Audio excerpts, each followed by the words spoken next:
Hello, friends. Today we are going to talk about how should you contribute to your LLC.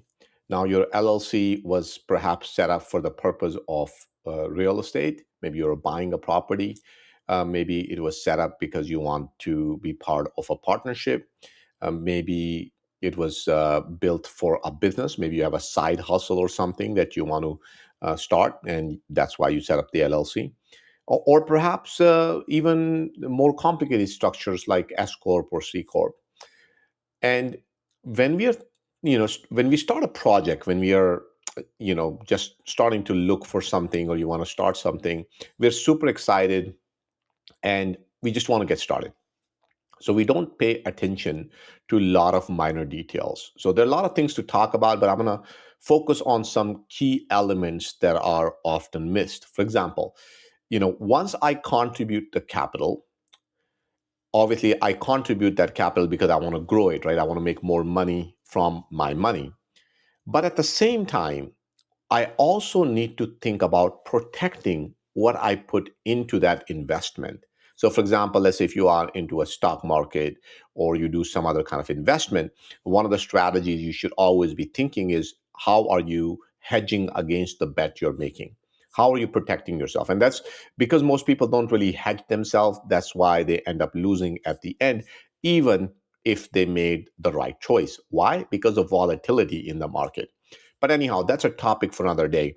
Today, I want to talk about that in terms of your business, in terms of your real estate, because I think many of you guys can relate to it. I'll give you a simple example. Let's say you buy a property for rental, maybe let's just say for $1 million, and maybe you put up $1 million cash. Now that means entire $1 million is at risk. So that's risk number one. Then risk number two is maybe if something happens within that property, that liability can possibly overflow out of that property and perhaps even go after your business, after your personal residence, maybe even go after your other properties. So that's a problem. And then we got to also talk about from a tax point of view, is that the most tax efficient way to structure that transaction? So those are the kind of things that come into this picture. So if you're thinking about maybe perhaps buying a real estate, or you're thinking about starting a business, before you do any of that stuff, please set up a consultation and let's talk about this in a little bit more detail so I can understand what your goals are, where are you going with it, what other options you have. Sometimes we want to do something, but we just don't have an option. We don't have a choice. But many times we have a choice, we just don't know that option exists, and we end up doing it the wrong way, and that ends up costing us a lot of money later on at the end of the day. So before you make any of those choices, set up a consultation. Let's talk about that in person. Second, maybe you already have a company set up and maybe you are ready to contribute to it. Maybe you're ready to put money into it. Maybe, perhaps you are somewhere outside the United States. You want to set up a business here. Maybe you want to buy a property here. Maybe you're on H1. Maybe you're a green card holder or US citizen and you're trying to do some business or buy real estate and you're ready to contribute to that particular transaction. So before you do that, before you put those dollars in, I would strongly advise you set up a consultation and let's talk about it. So I'm going to give you some tips in this video just to kind of point out some of the risks that is involved whenever you're making these kind of transactions. We're not going to get into the structure of the business. We're just going to assume for a second that it's an LLC. Why LLC? Because LLCs are perhaps the most flexible structure that is available in the United States. LLC can be disregarded. LLC can be partnership. It could be C corp, S corp. So there's just so many ways we can treat LLC. So for the purpose of this conversation, we're just going to assume you have an LLC and you want to fund that LLC. Well, you can fund it three different ways. One way to fund it would be you contribute some capital to it, like cash. Maybe you write a check or cash, whatever. And that would be consider your contribution to the company. We call it members' contribution. Second way to do this would be you contribute property. And that's completely fine. Maybe, for example, I can become a partner in a company by contributing a software that I built.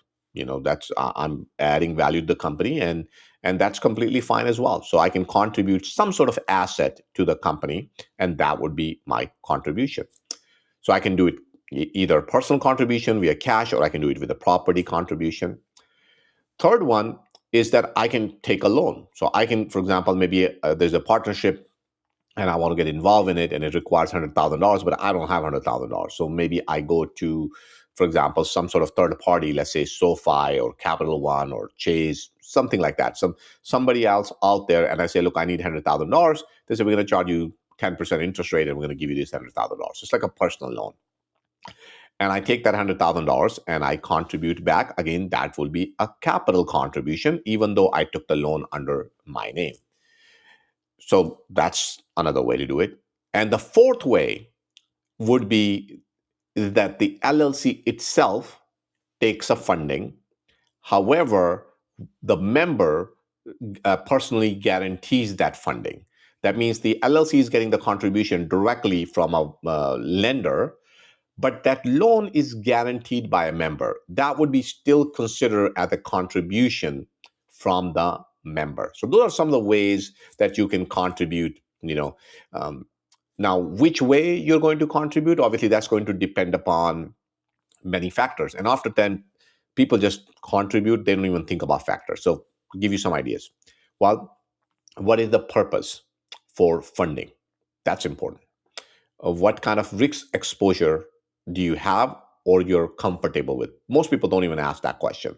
Like, for example, they go contribute $200,000, $300,000 in business, and they never ask. Now, they do understand profitability. They understand how much money that business can make, but they don't think about completely loss of capital. Or maybe that doesn't happen through business. Maybe that happens through some sort of lawsuit or some other problem unrelated to the profitability of business. People don't talk about that. So what kind of risk exposure you have? Very, very critical for you to understand. Number three, do you really care about protecting yourself or your assets? Is that important? Like, for example, for some people, maybe they don't have any assets. So obviously that would not be on their list. But for some of you guys, maybe you already own an asset. Maybe you have a cash producing business. Maybe your business is producing, let's say, I don't know, $300,000, $400,000 a year. And you're investing with some other business that can possibly have a risk exposure that can, come back to your business. So maybe you might not be comfortable with that. And another thing to think about is, what are your plans 2 years, 5 years, 10 years down the road? Most people almost never have this conversation, especially if you're trying to do any of this online or trying to do this on your own, or maybe you work with an advisor who doesn't really have a time for you. Maybe you just never really get to talk to them, so they never really ask you all of these questions, right? So there's a lot of these things that kind of play out. So let's say you want to start a business. Okay. So if you want to start up a business, what are you going to do? You're going to need to maybe buy some equipment. Maybe you need to do a build out. Maybe there's some startup costs. Maybe you need to pay some contractors or employees. For doing all of that, you need some initial funding. So what are you going to do? You're going to contribute to that LLC. That's completely fine. Then on top of that, maybe let's say you want to buy a real estate. That's another common example, right? So if you want to buy a real estate, you obviously most likely going to need down payment. Maybe you have some closing cost. So for all of that stuff, you need to come up with some sort of payment. You're going to personally contribute to that LLC. And for the remaining amount, most likely you are going to take a loan. Now, sometimes you might have an LLC because you want to put certain other type of assets in it as well. So I think everybody understand the purpose of LLC from a business point of view, from real estate point of view. But I think many people don't realize that you can actually put your CDs under your LLC. You can put your your cash accounts in LLC, maybe even your brokerage accounts under LLC. And there's a reason for doing all of that, because if the amount in those other type of assets is of significant value, then maybe you want them in a different bucket, maybe hidden from everybody else. So there might be a reason for doing that as well. And then these days we have seen the price of gold, silver, so all of that. And many people also own interest in art, by the way. That can possibly be an LLC as well. So there could be personal assets that can go into LLC. There could be a business that can go into an LLC, and there could be a real estate that can possibly go into the LLC as well. Now, one of the most common mistakes people do is and I'm talking about the people who understand how to create an LLC, but oftentimes they don't do it right. And again, that's a subject matter for another video. There's just so many ways you can screw up an LLC. But more importantly, I'm going to talk about funding. So what they do is they have one entity set up, and that could be an S corp, C corp, or maybe another LLC, and then they will write a check from that LLC for this new LLC. And now what you have done is you have commingled the funds, and now the entire structure breaks. That means now both LLCs are open to litigation. So that can get a lot of people in trouble. But let's talk about that for a second. So how does the litigation would work? Now, before I'm using the word litigation, but I want to clarify that I'm not an attorney, so I'm not here to give you legal advice. I'm here to give you tax advice. So if you want to talk to me, set up a consultation appointment, and then we can talk about it from that point of view. But some basics, we should all understand that, right? If somebody sues you, how much can they get out of you? Let's just say if they win, everything goes good, they're the winner. How much can they get out of it? Well, before they get to come after your assets, people who have secured lien on your business or your real estate, they get paid fast. For example, if you have a real estate, maybe you're a bank, maybe you have a lender. If you're a business, maybe you buy inventory from somebody who is funding that, or maybe you borrowed money from somebody else and maybe they have a lien. So all of these people get paid before a creditor can come after you. So and other way to define creditor in legal terms would be a plaintiff. So if a plaintiff wants to come after you, they have to wait. They can't just take the money. First, these other people need to get paid. Then they get paid. And then the members. So in an LLC, you have different members. LLC could be just you or multiple members out there. Then the third person you get paid is you. So in terms of real estate, let's just go back to an example. Let's say if you have $1 million real estate, you put down $200,000 as a cash payment in contributed to that LLC. And then let's say you have an $800,000 loan and somebody sues you for $1 million and win that $1 million lawsuit. Do they get entire $1 million? Of course not. $800,000 will go back to the bank. Now, this is the worst case scenario. That means that real estate is actually getting sold. $800,000 will go back to the bank. $200,000 is what is at risk. And that is open for plaintiffs to take. So they can come after you. They can take that $200,000. And after bank got their 800,000, plaintiff got $200,000. If there is anything left over, you get to take it. But in your case, that's what you contributed. So you kind of lose out on all of that. So the purpose of our conversation is that $200,000 that we left at risk can be protected by structuring our businesses, by structuring our real estate properly. And there are many ways to do it. There's no one right way to do it, but I'll give you a simple way to do it. But there are many other ways we can think about that as well. So let's think about it. So one idea could be is we maybe set up a separate entity, another LLC that is completely unrelated to this LLC, right? Completely different, unrelated LLC. And that LLC gives you $200,000 loan to buy this property. So you already got $800,000 from bank, and then $200,000 that you put in equity, you basically have this third party put a lien on your property and give you the $200,000. So that way your personal contribution is now taken out of that property.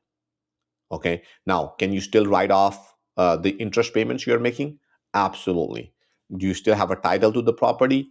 Absolutely. But the cool thing is, if there is a lawsuit, then the entire $1 million actually have a creditor. So that means that $1 million first goes back to the creditor. What does the plaintiff have? Almost nothing, right? They can't come after you. Now, I want to be careful when I say this because one of the things you got to remember is there is no such thing as a foolproof solution. Okay, doesn't really exist because there's so many ways people can get around things.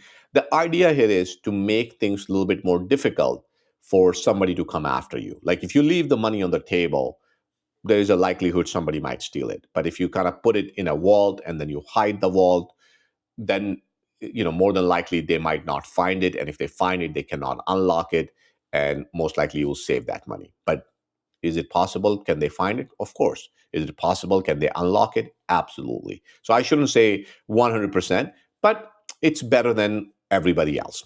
Okay. So that's one thing you want to keep in mind. But if you do decide to do this strategy, then once again, before you do it, let's talk in person.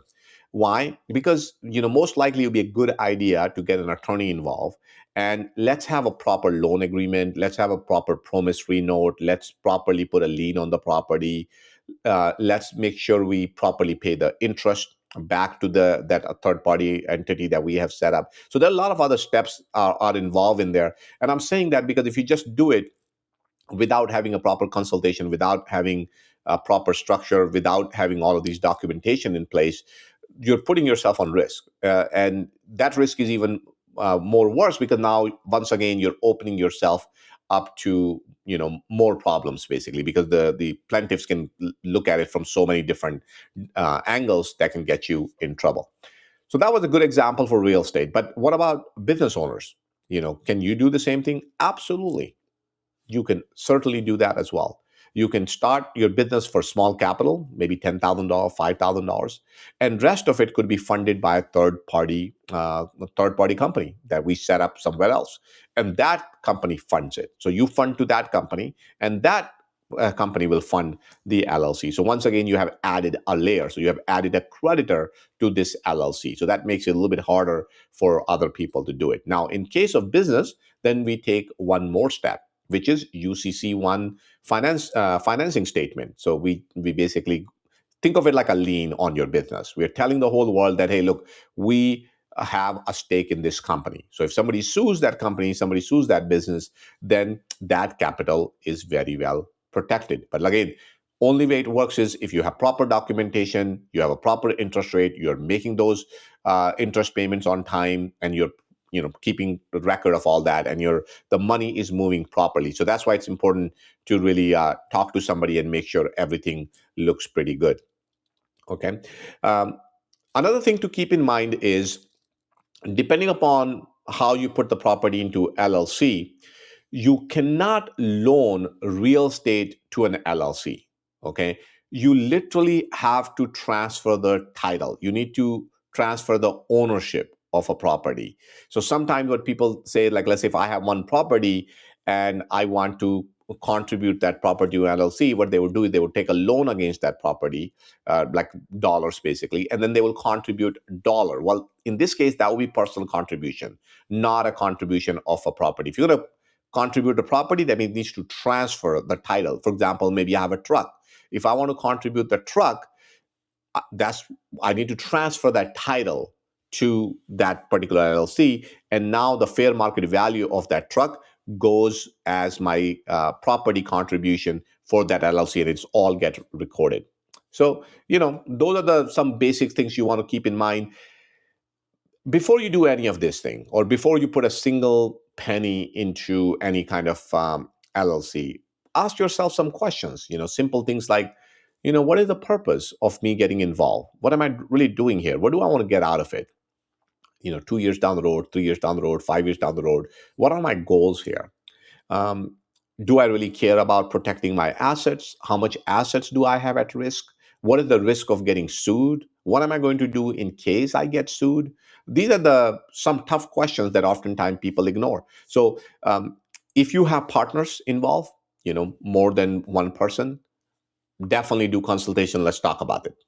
If you are getting involved with somebody else, like some other part, like you're not doing it yourself, you're doing it with somebody else, again, partners most likely, then let's talk about it, because there are a lot of nuances in this stuff that most people ignore. Why? Because they're excited about the business, they're excited about the property, but they ignore all of this stuff. So I hope I highlighted some points to help you think about how you can structure something that can be more tax efficient, that can provide you more liability protection, that can help you with protecting the assets that are not even part of that project, and most importantly, at the end of the day, we all want to make more money. So, we don't want to spend too much on doing all this work that at the end of the day doesn't make any sense, right? We want to do it in the most cost efficient manner possible. So once again, guys, if you need my help with this stuff, you want to talk about it in more detail about your particular situation, go to taxcodeadvisors.com and set up a consultation appointment from there, and we'll take it from there. Thank you so much. If you need my help with taxes or you have any questions about any other matters, then please reach out to me. I'll see you next time.